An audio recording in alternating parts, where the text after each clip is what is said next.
So I was going to write a really nice intro for Elon, and I realized everybody here knows far more probably than I do, and you don't want to hear me talk. So, Elon?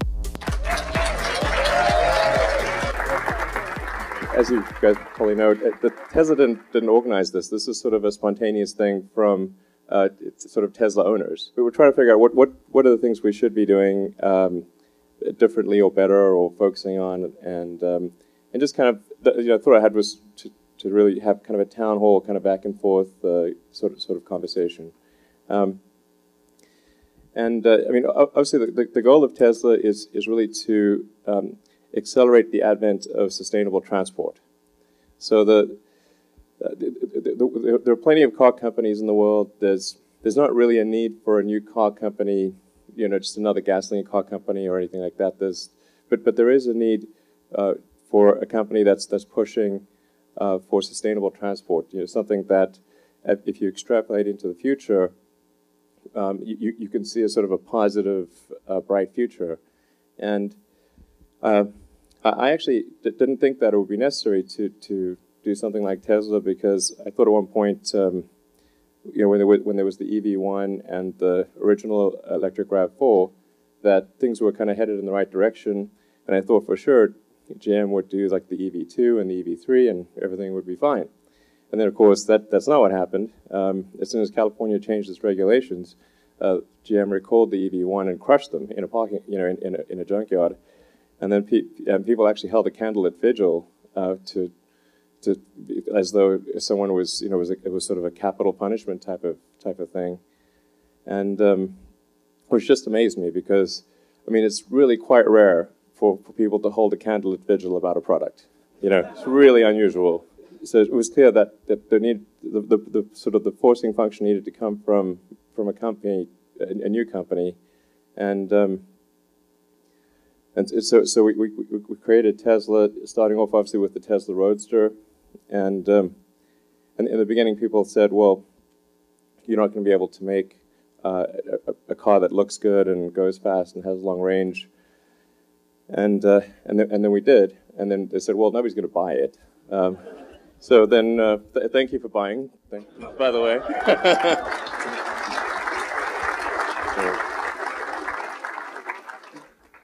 In fact, I'm really deeply appreciative of everyone that bought a Tesla, because without people like you, Tesla wouldn't be around. I mean, it needs people that are forward-thinking, that are willing to take a chance on a new product from a new company. And that's critical to making it work. So we did the Roadster, and we actually got a lot of flack from people that thought, well, that the reason me and JB and Mark and Ian and everyone else, the reason that we'd created the company, they thought was because we felt that there was a shortage of sports cars for rich people. And so that's why I wrote that blog, several years ago, just to explain, no, that wasn't actually the reason that we created the company. But in order, whenever you've got something that's the first version of the technology, and it's in low production volume, whatever you do, it's going to be expensive. So, and people are only prepared to pay sort of a lot for something like a sports car. And then now with the Model S, we're coming to step 2 of the plan, which is kind of a medium volume car, and then the step 3 we want to get to as soon as possible, which is sort of a low price, high volume car, and that's where we headed. But obviously, vital to all of that is our customers that are willing to buy the cars like the Model S and support the company along the way. So we want to make sure that we're sort of doing the smart things to get there, and just looking for feedback and ideas, and also happy to answer any questions Bearing in mind the obvious constraint that as a public company, anything I say will be pounced upon by the media. Let's just dive right into kind of the conversation, the questions. Should we start there? Hi, Elon. Cole Wilcox from Longboard Asset Management. What are you guys going to do in terms of an official economic incentive for your single greatest customers and to kind of fuel the feedback loop as you go forward in time to expand all over the world? From my PayPal days, we spent a lot of time thinking about how to create a viral growth engine, which was, and I mean the keys to that are, of course, reducing the friction of buying and reducing the friction of referral, so making it really easy to buy and refer, and then creating an incentive, and I think one of the keys is to create an incentive both for the person doing the referral as well as the buyer. In that way, if by referring someone both parties actually benefit, then it works well. Our issues right now are actually not so much demand generation as they are production related. So,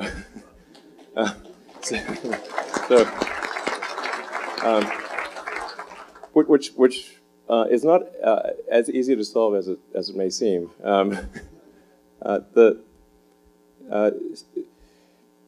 In order for a production to grow, we have to have the whole supply chain move in cadence, because there are several thousand unique parts in the car, and even if some of those parts, even if just a few of them are missing, then we can't raise production, because then people are missing parts of their car and they get very upset about that. And sometimes it can be the most trivial thing. Like at one point, there was a shipment of trunk carpet that was coming from a supplier in Mexico that there was a drug shootout at the border.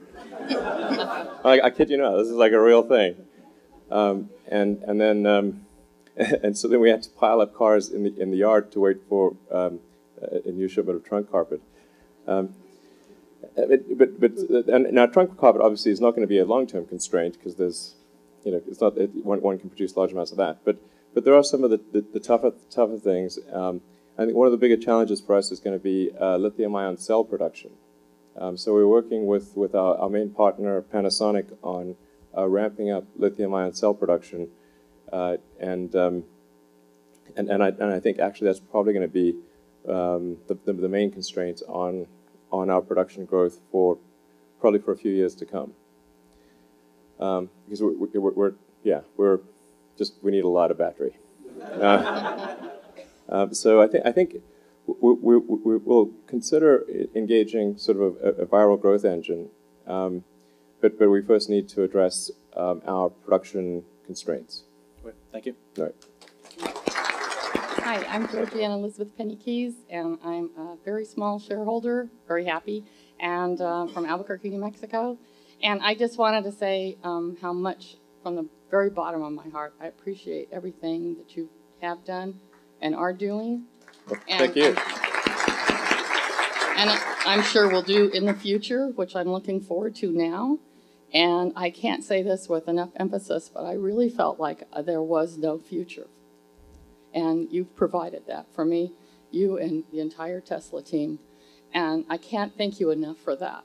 And it's only recently I realized just how deeply it's impacted me on just a day-to-day level. And I think that Leilani's comments about this company as hope is really, really true. And I couldn't think of any way to say thanks except my little T-shirt and a little bottle from some friends of mine in Sonoma County. They're starting their own. Well, you're most welcome. Yeah.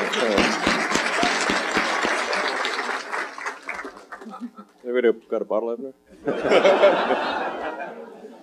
Are you serious?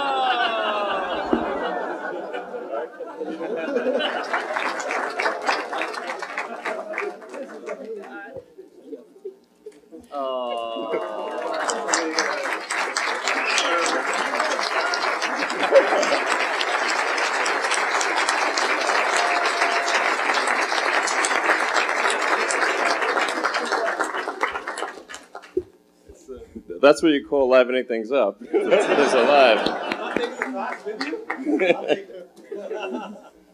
All right. So, but just wanted to say thanks for the car. You're welcome. It's been really great. I was wondering, what do you see as the biggest challenge for Tesla in the next several years? The biggest challenge for Tesla is, I think, scaling up. We've got to figure out how to be, get bigger without losing focus, or kind of, when companies get big, sometimes they get this sort of like big company-itis, and they turn all corporate and that kind of thing. So yeah, I think it's mostly about scaling up, and there's just, see, the thing is that right now, even though we're making, I don't know, somewhere in the order of, call it an annualized rate of 25,000 or more a year on an annualized basis, that's still a very tiny drop in the bucket, because in order to move to a sustainable future, there have to be a really huge number of electric cars made, and every year there are about roughly 90 million cars made a year, and there's an existing kind of install base of almost 2 or on the order of 2 billion cars. So at our current production rates, that would take a very long time. So we have to figure out how to scale up in a very significant way, and then we need to figure out how to scale up battery production and the things that are kind of unique to electric cars. That's we want to try to do that as fast as we reasonably can without impairing the product quality and still being able to sort of service things well and that kind of thing. But for a while, I thought that when Tesla showed that you can make a compelling electric car with long range and all these good features, and that if you did, that people would buy it, I thought for sure that the car industry would look at that and say, oh, now we've seen the light, and we're going to go make electric cars too. This is not the case. It's quite shocking, actually. Good news for Tesla. Yeah. The thing is, that the reason I'm doing this is because I think we need to accelerate the advent of sustainable transport. So, I'd much rather that there were competitors to Tesla than weren't. But amazingly, the only action I see from the big car companies are that which would satisfy the minimum regulatory requirements. So I think in order for them to take action, they have to feel competitive pressure, and so that means that I think Tesla's got to scale up production in a significant way, and when they feel competitive pressure, then I think that they'll be more inclined to produce electric cars. Thanks. All right. Bill Stillman, I'm a Model S Signature owner. I just wanted to say thank you for not restricting the use of the screen while we're driving, which so many cars do, or making us punch a little legal thing that says, I promise not to use the screen. I mean, that's ridiculous. I agree. I love that feature. Yeah. But my question is, when are we going to have a Model S Hot Wheels? Oh, good question. I actually was wondering that myself. Oh, okay. Hot Wheels they have their own. I think they're owned by Mattel or one of the toy companies. And they actually have one for the Roadster. Yeah. And but I was asking that question myself, and apparently they tend to make them only for sports cars or cars they think that people want. But I was like, I think people would want the Model S. One too. So I think maybe some letter of encouragement to them to do it would be. All right, you guys write a letter to Mattel. Yeah, exactly. My name is Bob Fitzgerald. I'm from Princeton, New Jersey, a Roadster owner. Earlier today, a number of us were together in a breakout talking a little bit about the Roadster. And the question is, we all understand that your focus and Tesla's focus in the next few years has to be on X and Generation 3. But we're hoping that there'll still be some capacity to do some nice things for the base of the Roadster owners, maybe HPCs at supercharger stations or some of them, and perhaps refreshes of the battery pack down the line. Do you think that with, there's still limitations on your resources, do you think that that may be possible? Well, we are going to do something special for Roadster owners next year. So I can't say what that is, but it's going to be, I think it'll be pretty cool. So, yeah. Thank you. But the key thing we've got to get through in the balance this year is the European introduction, which is going on right now, the rollout of the supercharger stations, and then we've got to finish the design and engineering of the Model X. And as we get through that, which hopefully we'll get through the bulk of that in the next 6 months, then I think we'll do something for our Roadster owners next year. Last comment is just between the work that you've done with Tesla and with SpaceX, I personally think your biggest accomplishment is you've made it possible again to dream really big. Great. Thanks for that.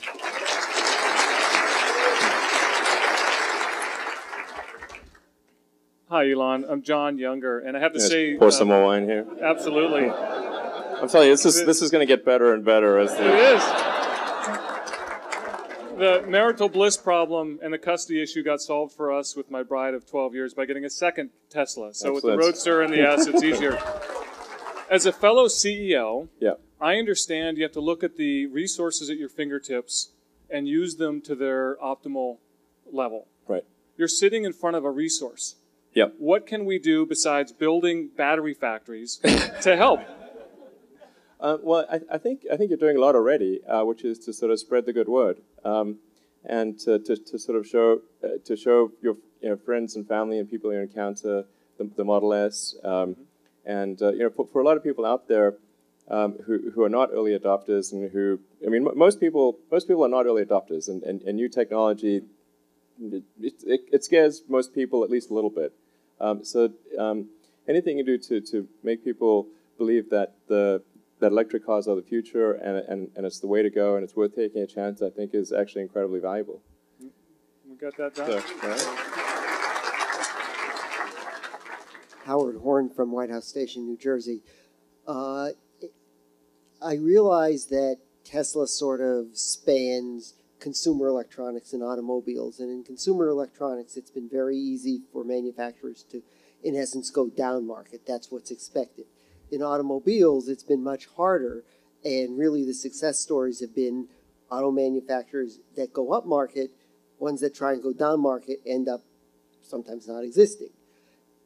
Given also that Tesla is sort of used to dealing with customers who are willing to accept being early adopters and that which goes along with it, as you get more upmarket or more mass market rather, people may be less willing to accept that.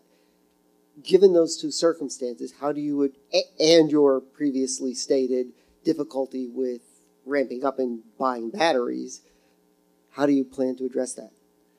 Well, I do get a lot of questions about sort of brand and brand strategy and all that. I mean, I actually don't really pay much attention to such things. I mean, I think I just view it as there need to be a very large number of electric cars made because we've got to change out the base of hydrocarbon burning cars, and so we just need to do that. And I don't really care if it means that we have a less premium brand or anything like that. I guess we'll make the third generation car, which I mean, it's not going to be super cheap, but it's going to be sort of in the $35,000 range. Although when you take into account the savings from gasoline, it's actually going to be effectively like close to a $25,000 car. And I think there probably will be some increase in gasoline prices over time. And you think? So I think it should be effectively like buying a gasoline car that costs in the 20s of thousands of dollars. I mean, we're gonna do it. So it may or may not be successful, but we're gonna do it anyway. So. Thank you. Hi, my name is Rahul Sanad from Los Angeles, and I have a Tesla watch. We do not make Tesla watches, I should point out. It's electric. But, it seems like we're on the brink of a pretty big transformation that will be driven by electric vehicles, possibly solar power generation, autopilot, driverless technologies, and maybe even like hyperloopy things. But if you extract that out like 10 or 15 or 20 years, like what do you think the really big impacts on kind of society and life as we know it will be? Like, is it, that our cars are going to drop us off and go park themselves in the suburbs, or like, just what do you think the real big, material effects kind of long term are? Well, I mean, the first order of business is definitely to ensure that transport and energy are sustainable. And it's somewhat, obviously, it's tautological, because if it's unsustainable, then independent of any environmental impacts, there will be economic collapse as the scarcity becomes significant. So the first order of business, and the reason we haven't sort of done too much on the kind of autopilot or self-driving car front is because it's very important to transition to electric, and then, of course, to have sustainable power generation, which I think is solar. And solar is really just indirect fusion. And I think we will need to transfer all modes of transport to electric, with the ironic exception of rockets, which I wish we could go electric, but it's just really difficult to get away from Newton's third law. Although I do think it'll be possible to generate the fuel with solar power, and the next generation fuel that we'll be using at SpaceX is methane. So you can generate CH4 with CO2 and H2O, and that's going to be important anyway for refueling on Mars. Anyway, so I think sustainability is the most important thing. Then, in terms of adding in kind of an autopilot function to the car, I mean, the way I look at sort of that autopilot or self-driving is that it's essentially active safety in the limit. So as you improve active safety features like active cruise control, lane departure, reading street signs and so forth, and you keep doing that, then eventually you get to where the car can pretty much be on autopilot for most, if not all, of the journey. That is something that we're going to be working on in a big way in the next few years. But it's, like I said, it's sort of a B priority relative to scaling up electric transport. It will probably change how things work. Like you won't need to, like, it's nice not having to go find a parking spot, and there are probably ways that it'll change that are hard to envision today.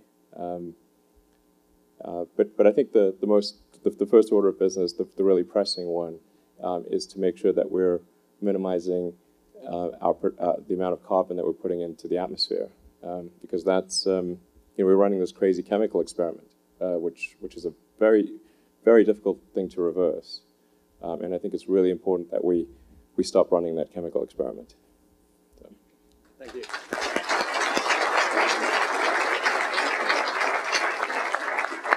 Hi, Elon. I'm Bob Wilson from San Jose. Thank you for building my dream car, the first American car I ever wanted to buy. Regarding the Model S, you have a room full of experts here. To steal a phrase, tell us something we don't know. One thing about the past. One thing about the past design decision that you haven't talked about previously, and something that's coming in the near future in our Model S's that we might not have heard about yet. Wow, okay.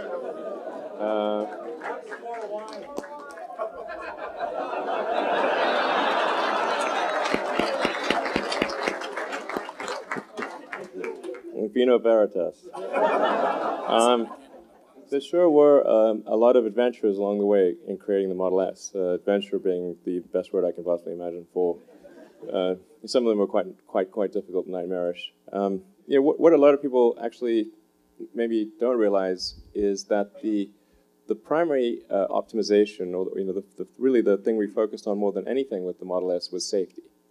And in fact, when we did the unveiling of the first car at the Fremont factory, I started off my presentation talking about safety and showing crash videos. That didn't seem to resonate too much with the crowd. So I sort of didn't talk about it all that much after that. But I think of anything that we're actually most proud of with the Model S, is what we've done on the safety side. In fact, to the best of my knowledge, there's never been a permanent injury in the Model S. So no fatalities that I'm aware of, and not even a permanent injury. So maybe somebody got some bruise.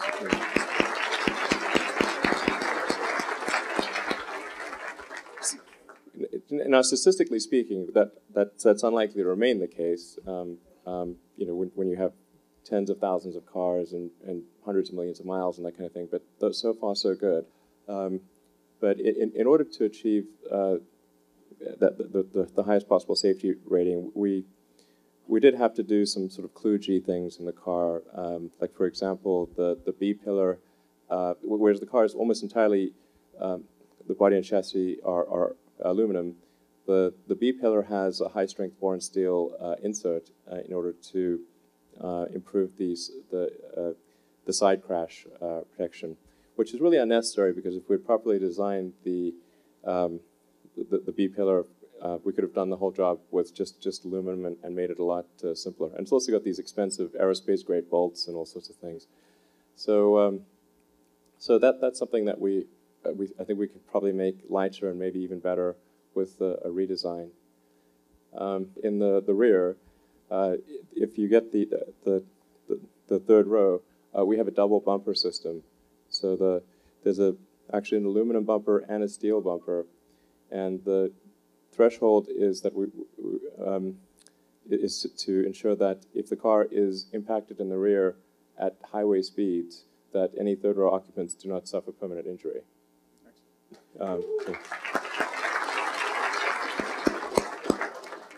Aloha again, Elon. Hey. I'm from Hawaii, and Tesla is loved in Hawaii. We have lots and lots and lots of owners. Great. Island economies are particularly affected by a lot of the climate change issues and the price of oil. And so I know you're focused right now on Europe, which I hope it goes great. I think it will go great. Yeah. But there's about 25,000 island economies that are meaningful around the world, everywhere from the Canary Islands to the Hawaiian Islands. When you have time and when you have resources, we'd sure love a showroom in some of these islands and a service center. I know that in Hawaii, where some of us have cars, it would be a great service. And we have 8 million tourists that come to Hawaii from both the east and the west. And I mentioned this at the stockholders meeting 2 years ago. Just want to keep lobbying for resources for the islands. Thank you very much. Duly noted. I'll bring you some macadamia nuts to go with your wine. In fact, I love macadamia nuts. I've eaten particularly the chocolate-covered ones. But I believe we actually have a service center in Hawaii. Where is our Hawaii service center?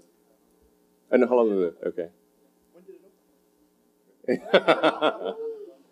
Given that there were extreme challenges in both of these companies, which was harder for you to deal with? Because space travel has its own set of technical challenges, but commercial automobiles, you have to deal with all the legal, many 50 states, dealers associations, and all that stuff. What were some of the, what was harder to do? Yeah, that's a tricky one to answer. I think the nature of the challenge varies between space and automotive. I mean, in the space situation, it's almost entirely a technical challenge. There are no lawyers in space. Right. There are regulations that one has to follow, of course, in order for the FAA and of course, if you've worked on shuttle stuff, NASA has quite a significant body of regulation. Sorry? And NORAD, yeah, exactly. So we have to meet basically the FAA, NASA, and Air Force requirements on the space side. But still, it's not as the law and regulations are not as significant in space as they are with automotive. And there is not really kind of a sales and service and distribution problem with rockets.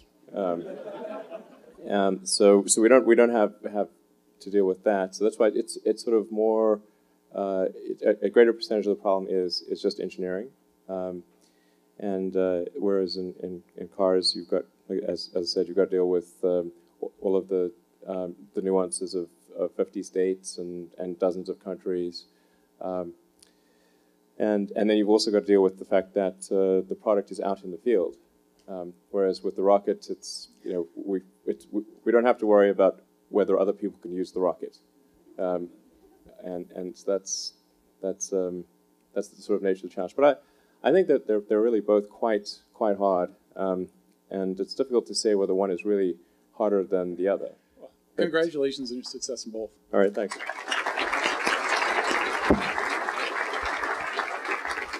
Hi, Elon. My name is Vernon Huang. I'm a local Model S owner.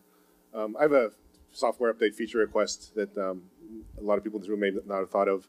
I was out with my wife and another couple on her birthday, and we were struck by a reckless driver. Everyone was fine. The Model S held up well. You know, nobody had any severe injuries. The M5 didn't fare so well. Oh yeah, actually, I think I saw the photos of that. In fact, I tweeted you and you tweeted me back. That was pretty cool. Yeah, it was kind of crazy. I mean, obviously, one doesn't want to make a marketing event out of such a thing, but I mean, the M5 was destroyed. I have the dash cam video if you're interested in seeing it. I'm not sharing it out electronically. But my request is that the car mechanically protected us really, really well. Yeah. And I was wondering if you'd heard any requests for the software to proactively detect these kind of catastrophic events and do things like turn off the radio, turn off the buzzers that are going off and distracting me because I know the airbags are in my face and something's wrong. And maybe put up a center screen with shortcuts, things like dialing 911, putting the car in tow mode, putting on the parking brake. Oh, that's a good suggestion. And tips on things like preserving the 12-volt battery, because eventually my 12-volt battery died and then my car kind of shut down and had to be dragged. But and I didn't have the presence of mind and all the craziness to know that if I jumped the battery, that we could probably turn some of the systems back on. So actually, that's the feature request I have. I think actually that's a good suggestion. We'll do that.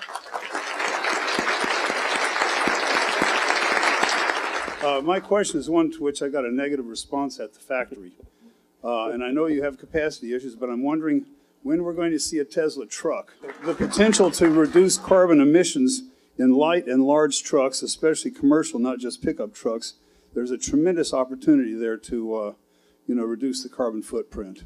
I totally agree with that. I'm quite keen on building a truck. And I think there's a lot one can do with truck technology. Like one of the things I think that should be present in trucks is something like an air suspension that dynamically adjusts the load and sort of keeps the angle of the truck correct and the ride height even and adjusts the damping in real time. Because the challenge you have with any vehicle where there's a big difference, a big potential difference between the minimum and maximum load is that the suspension is always wrong, and usually wrong by a lot. Like when I was driving an F-250 down the 405 one day, and honestly that thing was resonating at the 405, the little ridges between the, and I was like, man, my teeth are going to rattle out of my head. It was like, but if you put load in it, it's fine. But if you're empty, it's not. So I think it'd be good to do that, and then obviously to make it light and really handle well. And again, that's where like having a battery pack low can improve the center of gravity. So I think it's possible to create a really well-handling truck that feels good at any load point. That'll be really great. So. You've obviously given it some thought. Thanks a lot. You're welcome. This is from the attendees here. Oh, wow, cool. A big thank you, Tesla. You've all seen it, but we'd like to take back over the factory tonight, but this is for both of you. Okay. All right.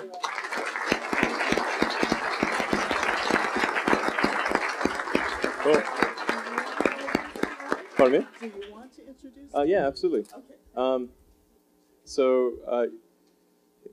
First of all, thank you very much for the thank you. We'll put that prominently in the factory.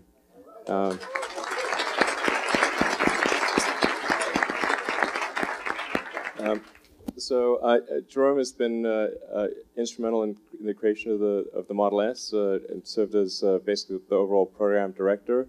And then I actually asked him to step into the service role and kind of re-engineer service.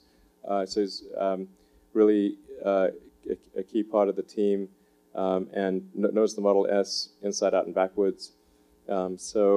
any ideas and suggestions you have for improving the car or kind of the service experience, Jerome can answer and I think and respond. And actually, you know, we want to actually take feedback and do things. So it's not just like say stuff and Tesla doesn't do anything.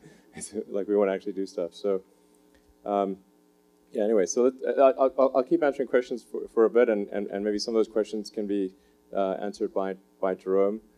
And then I'm going to have to head out with my kids who I think are maybe reaching the end of their patience. All right, so go ahead. Hi, Elon. My name's Warren. I live in Florida. I'm here with my wife, Darcy. And I just want to thank you for what you've done. I don't think it overstates it to say that what you're doing with Tesla and Solar City may very well be what changes the world and saves the planet for us to live on it. And thank you. And well, I mean, I should say, you know, I very much appreciate that, but I think I should say that, you know, my role is small. It's a huge team effort for sure, you know, at Tesla and Solar City, and there are also, of course, many other solar companies, and so you know, I would not wish to take too much credit for such things, but the sentiment is appreciated. Great, yeah, I think you're inspiring to a lot of people, and that's really important. And I know that I absolutely love my Roadster, and I absolutely love our Model S, and I love driving around on solar-powered energy that's renewable and American-made, and it just feels wonderful to do that and to drive such fun cars. I'm excited about my Model X reservation and about my brokerage account balance. Thank you. And my question is, I'm sure you know that there's a lot of Tesla Motors Club groups around the country, maybe I'm sure around the world. We're here with our good friend Larry Channon, who's the founder of the Florida Tesla Motors Club. And I was wondering if you thought it would be a worthwhile thing to periodically, annually, or whatever, to get together with the heads of these chapters and talk about, you know, get feedback from them that you might not get otherwise. That's a pretty good idea. I think I'll give that some thought. I think that might make a lot of sense. Yeah. And maybe they can bring a friend along with them. Sure. All right. Hi, Jerome and Elon. Angela Link. I'm from Williamsburg, Virginia. I want to thank you for the amazing car. I mean, I enjoy driving it every single day to work, and thanks for not making a fool out of me when I put money down on a car I'd never seen or driven. Right. You know, it was amazing. I had to go 200 miles just to see the car I had already put a reservation on, but I love it every day. I guess my one question would be on the valet parking. Is there any thought to being able to limit the speed of the car? I mean, of course, we're all very protective of our cars. We don't want anyone else to get in it and do some crazy things. Will there be any thought to limiting that via a button on the valet? Yes. Yes. It's technically that actually is a function in the car already. It's just not been exposed to the end user. Okay. So. Do you know when it will be? Yeah.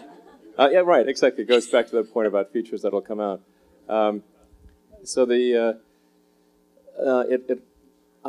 by the end of the year, we've got a bunch of things in kind of the feature release plan that we need to get through first. There's a ton of additional functionality that we want to add to the car via over-the-air update, but the thing that's held that up recently is just getting the European version of the car working. So there's been a lot of work by the software team on internationalization of the software, which has obviously limited then the actual features that can be rolled out. But I can say that tell you about some of the features that are going to come in fairly soon, maybe in the next 1 to 2 months. A lot of people have been asking for the maps to have a north-up capability, so you'll have that'll be rolled out in probably in about a month or two. Is north-up, and it'll also pre-cache the tiles. So you're going to have the that capability. There will also be the ability to tether through your phone. So if you've got LTE on your phone and that's going to be faster, then you can tether through your phone and get higher speed connectivity. There will also be Wi-Fi capability. So yeah, so I think that's probably some good stuff that's going to come out. Thank you, and thank you to the whole team. You've brought, it's a fabulous car. Can't say enough about it. Love it. Thanks. Well, on our trip here yesterday, and I spoke with Leilani last night, we encountered a little situation over at Harris Ranch, and I'm sold with the vision of Tesla. I love it. But our situation was we were stuck in the middle of nowhere, and our gas station broke down. Okay. So somebody up there was looking after us because we made it here. Okay, good. My concern is, is there in your future a vision to expand the range of Tesla? If we've really focused on range, it would be possible to create a 500-mile range Model S today. But it would be quite expensive. So the real question is that we're trying to sort of figure out what is the right range that makes it convenient still to do long-distance travel, but isn't outrageously expensive, or even more expensive than the car is today. I mean, long term, I do think there will be longer range battery packs available, but it's the iteration interval is going to be approximately every 4 to 5 years is when we'll do sort of a step change in battery energy density and cost and range. So we're sort of aiming for maybe 3 years from now or thereabouts to have a step change improvement in the cost and range potential of the battery pack. It's quite a complicated endeavor to get there, but that's what we want to do. And on the Harris Ranch front, I should point out, if you haven't gone there recently, we've substantially expanded Harris Ranch. I think there's now 10 charging spots from there used to be 1.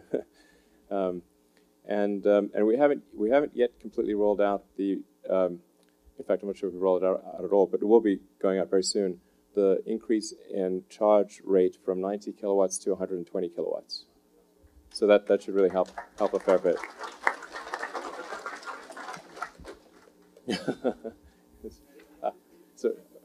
Elon, we actually, yes, I got to give credit to my brother-in-law. I drove with him up here, and he called Tesla, and they actually instructed him to reset that station. That's why we were able to get charged to get here. But my brother-in-law, Dan, is somewhere here in the audience, but yes, he was actually able to reset it. But thank you very much. And in the meantime, I'll keep buying Tesla stock.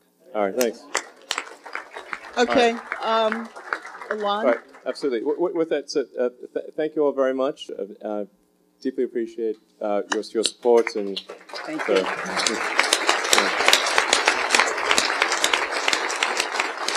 Thank you very much for coming here to California. I was quite surprised when I heard the questions how far some of you have traveled. And thank you for making those long trips. And I have seen some of the license plates in the parking lot. So many of you have come with the Model S, and I appreciate that. It's very encouraging to see cars from out of state here. So thank you for coming here.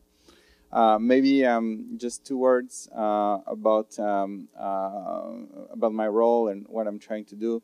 I started 3 years ago with Tesla, which makes me one of the old-timers. Since April 1st, and it's not a joke, Elon has asked me to lead the service organization.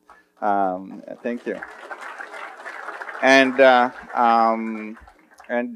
So he said, make it the best. Make it that people are happy, and don't worry about cost. So I said, okay, I can do that. So it's been a very intense 3-month journey, and I assume that most of you have seen that. The service organization doubled in 3 months. So that's crazy growth. Yeah. Last year I was in charge of engineering, and the organization grew by 50% in 1 year, and I thought that was a lot. But now we grew by 100% in 3 months. And it's challenging, and I tell you, in April, it was not easy hiring. Now it's gotten a lot easier. You know, we've got some amazing talent applying at Tesla, coming from some extremely reputable service centers, and people want to join us, and they want to rally around the mission and bring their expertise, technical expertise, as well as expertise dealing with customers and making sure that they're always taken care of. So that's the mission, right? And I want to make sure that you are always super satisfied with the service you receive. Yeah? All the major service centers are also open 7 days a week. So thank you. Seattle, here, of course, Los Angeles, Houston, Dania Beach, Queens. I don't know. I mean, if there is another one that is not open 7 days a week and that you think should be, let me know, and then we'll do that. And we're also going to increase the hours as much as needed. And so that you are aware of the attention that we're paying to this every day of the week. At 5 p.m., me and some engineers and all the regional managers, we are reviewing all the interesting service cases. So the gentleman that was there stuck at Harris Ranch, this is probably something we're going to discuss tonight at 5 and discuss why is it that it happened that the thing had to be reset. You know, because any incident that prevents you from going, we consider to be of critical importance, and I want to review every day to make sure that not only we address it, but that we address the root cause. And that's it. Maybe we can ask some questions. Yeah. Hi, I'm Andy. I wanted to say the Model S is one of the best products of any kind that I've ever bought. So thanks to everyone at Tesla for that. And it was really great to hear sort of your commitment to making like the services, you know, best that it could be as well. Have you guys found that since all of the more exposure Model S has had in the spring of this year, the good reviews and all that stuff, has that made any difference in how you guys are able to deal with third parties, suppliers, you know, finance companies, you know, that sort of thing? Because we did hear in the past that sometimes you had trouble with suppliers not taking you seriously or not, you know, giving your work, you know, as much priority as it should have. Yeah, so I have to be also careful about what I say. You know, I'm also bound by some of the rules of being a public company. But just going back to the example I gave, you know, that I'm happy to share, in able to attracting talent at Tesla in terms of service, it's a lot easier. So seeing more cars on the road, seeing the company being more successful and on the I think has helped us a lot in terms of attracting talent on the service organization, definitely. So I think you can assume, you know, that the similar halo effect is the same for the other parties that we're dealing with. Yeah. So things are a little bit easier. Yeah. Cool. Thank you. Welcome. Hi, Jerome. How you doing? My name's Dave. I own Signature 1094. I think it's the last one of the lower 48.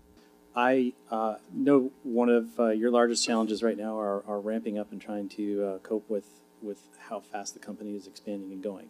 So two things in mind on the delivery and also with service.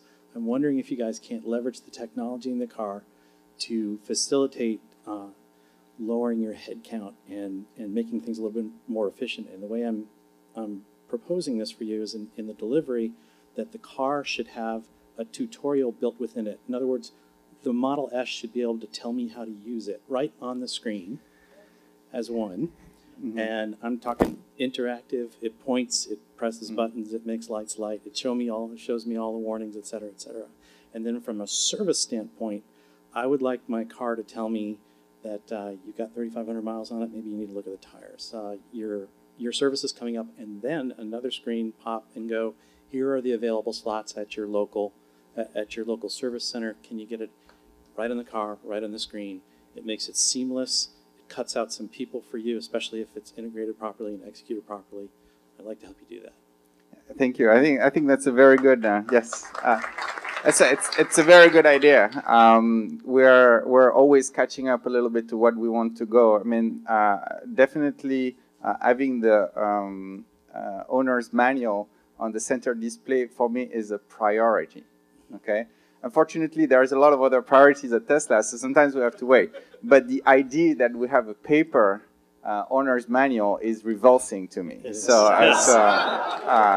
And from day one, I said it needs to go. Why do we have to cut a tree, or even if it's recycled paper, to put an owner's manual when we have this beautiful display there? So I am pushing for this. So I think what we need to do is, you're absolutely right. Instead of us getting an alert calling you, we could directly give you the alert and then self-schedule. I completely endorse that. Right. And we'll move towards that direction, absolutely.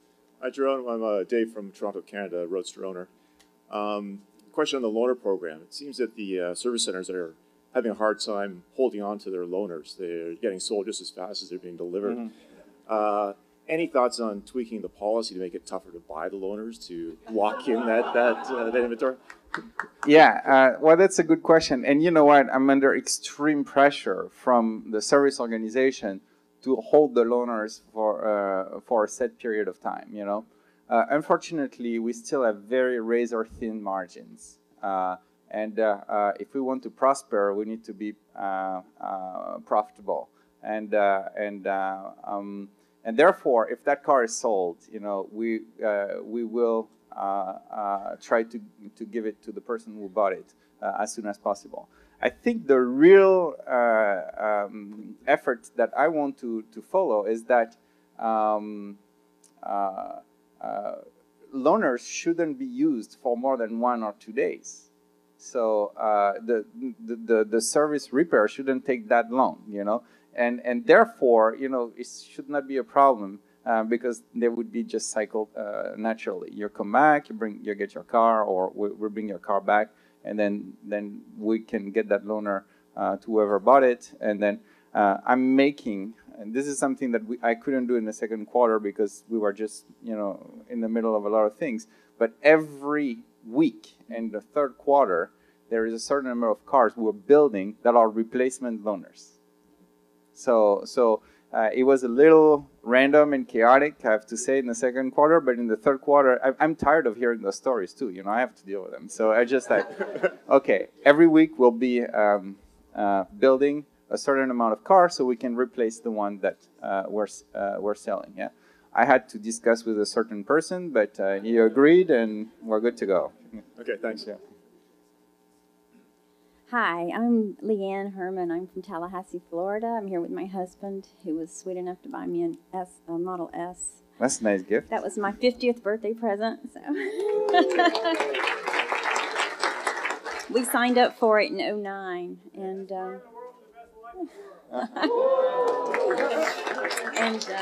people told me, you know, you've been awfully patient waiting for that car, and I'm like, it didn't even occur to me I was being patient. You know, I was just excited. So when I went down to test drive it in November last year, first time I'd seen one in person, because there's nothing near Tallahassee, went down to Dania Beach and test drove it. I told him, I said, you know, because we don't have a lot of money, I said, if it doesn't blow me away, I'm not going to do it. You know, I've had the reservation for 4 years, but if it doesn't blow me away, I'm going to walk away from it. And, of course, it blew me away. If you can just tell people, all you've got to do is drive this car. That's all you got to do to sell it. You just get somebody behind the wheel, because if you've driven the Model S, you will never want to drive anything else. Now, I have to say, I've never driven a Roadster. I'd love to drive one. I've never driven a Roadster, but the Model S is amazing. I turned around. I had a Honda 1990 for 23 years. Stick shift, 4-cylinder motor. And I went from that to this Model S, and it's just unreal. You know, I'm just so ecstatic. And I'm a real green person, so this is like my paradise car, because it wraps everything into one. And I wanted to hug Elon so hard when he was here. But I just want to tell you how much I appreciate it. I had one little issue on design of the S, and it may not be the S. It may be something you might think about for the X. I don't know. Other cars have had this feature. I've never driven those either, but it's for people that are vertically challenged like me with short legs. The idea of having the pedals come forward, because when you move your little seat all the way up, it tends to change your visual. I haven't had a problem with my S, but I don't know what the X will be like. So I just wondered if y'all had even thought about that possibly for shorter folks with shorter legs. It's a good thought. You know, let me think. You know, the adjustable pedal you see in some vehicles. Typically, you can also address by moving the seats and making sure it's on the right track. And the steering column is also adjustable. But let me follow up.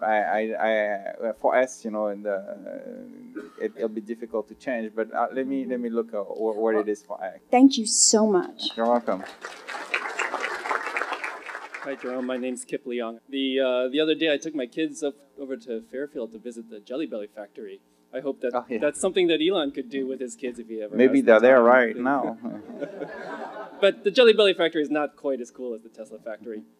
But one thing that did happen on the way there is I punched in I asked for it in the navigation, and then the navigation route took me over there, and it told me to take a hard right off the freeway through the trees into the parking lot of the Jelly Belly factory. So there's some problems with the navigation. And I also want to let you know that the traffic thing doesn't update properly, and it drives me crazy. Like if I zoom out, it seems to be right, but if I zoom back in, it doesn't update, and it's still cached from the old data, and that thing, I think, really needs to be addressed. And I would love for the navigation and the web browser to be integrated. It's like, say I go to Yelp, and I see a restaurant, I want to hit the address in Yelp and have it navigate there. And finally, laundry list. I would like to be able to kind of like hold my finger down on a spot on the map and have it navigate to that spot. Yeah, thank you. Those are good suggestions. I know some of you have been extremely patient between the time when you have reserved the vehicle and the time we've been able to deliver it, and we appreciate your trust during all that time. And I can only ask for a little bit more patience until we get the ability to implement those features. But the awesome thing, really, that with the Tesla that you can't have with anybody else is it's not going to cost you a penny to get all those features. One morning you will wake up and they will be in the car, and I think that was awesome. Thank you. Yeah. Oh, hi, Jerome. My name is Charlie Culp. I'm from College Station, Texas. There are now four Model S's in College Station. And thank you for supporting us in Texas. You bet. Appreciate it. We're not the most backward state, but we're second. No. I love Texas. You know. I do too. It's great. And I just really wanted to compliment you in all the service that exists on that. So you're inheriting an organization that does great service. Now, I also prepared I'm a professor and also a designer. I have a few little things here, if you'll accept this piece of paper. Absolutely. That has some software and some recommended hardware changes. Excellent. Thank you much. I love suggestions. Thank you. Hi, Jerome. Alan Soule from Sebastopol. I like to take road trips, and the superchargers are just fabulous, and where they're rolling out is great. But there are going to also be other fast chargers available that are mostly going to be the CHAdeMO. I would suggest that somebody come up with an adapter. I know that it's a little bit complicated with communications and stuff, but if possible, come up with an adapter that you go CHAdeMO into the Tesla. Yeah, thank you. There is, so CHAdeMO is, I have to be careful what I say, because I cannot make forward-looking statements. So CHAdeMO is important in some of the countries where we intend to expand, and Elon already talked about it, so I can say that. Therefore, I think it's a very reasonable request you just made. Good.